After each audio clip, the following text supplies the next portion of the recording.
Welcome to accounting DD series day 2। So আজকে আমরা খুবই ইম্পর্টেন্ট একটা জিনিস যেটার নাম হচ্ছে ভাই সম্পদ, এই জিনিসটা নিয়ে একটু জানবো। সম্পদ আর পণ্য, এই দুইটা জিনিস আমাদের অ্যাকাউন্টিং লাইফে অনেক বেশি বাড়া আসবে আমাদের। তো সম্পদের ডেফিনেশন কি? যেটা ব্যবহার করার জন্য কেনা হয়। আর পণ্যের ডেফিনেশন কি ভাই? যেটা বিক্রির জন্য কেনা হয়।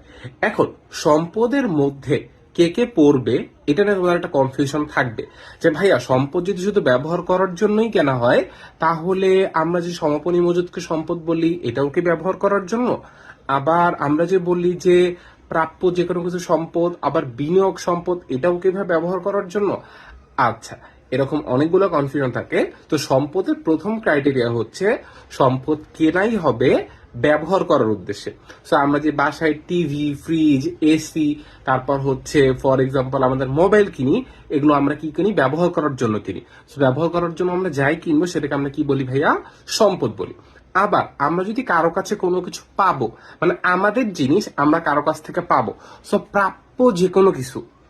আবার আমার জিনিস আমি আরেকটা জায়গায় জমা রাখছি, ফর এক্সাম্পল আমার টাকা ব্যাংকে জমা রাখছি, তো আমি যে জিনিসটা পাবো, আমার জিনিস আমি আরেকজনের কাছে রাখছি, এরকম জিনিসগুলোকে আমরা কি বলি ভাইয়া? সম্পদ বলি। আর একটা পার্ট হচ্ছে যে ব্যয়ের একটা অংশ। ফর এক্সাম্পল আমি অনেকগুলো মজুদ পণ্য কিনছি, সবগুলো আমি ইউজ করি নাই, কিছু বেঁচে গেছে, সো ব্যয়ের যে অংশটা অবশিষ্ট থাকতেছে সেটাকে আমরা কি বলতেছি ভাইয়া? সম্পদ বলতেছি। তো সম্পদের এরকম আরো অনেক ডেফিনেশন আছে। আবার এটাকে আবার দুই ভাগে ভাগও করা যায়, স্থায়ী সম্পদ, চলতি সম্পদ, যেগুলো আমরা আমাদের নেক্সট ভিডিওগুলোতে জানবো। বাট আজকের ভিডিওর অ্যাসপেক্ট হচ্ছে দুইটা জিনিস জানা।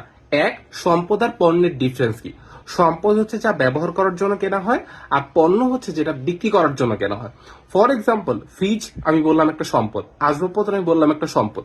বাট যদি তুমি ফ্রিজেরই ব্যবসা করো, তাহলে এই ফ্রিজটা তোমার জন্য কি হবে? একটু কমেন্টে জানাও তো।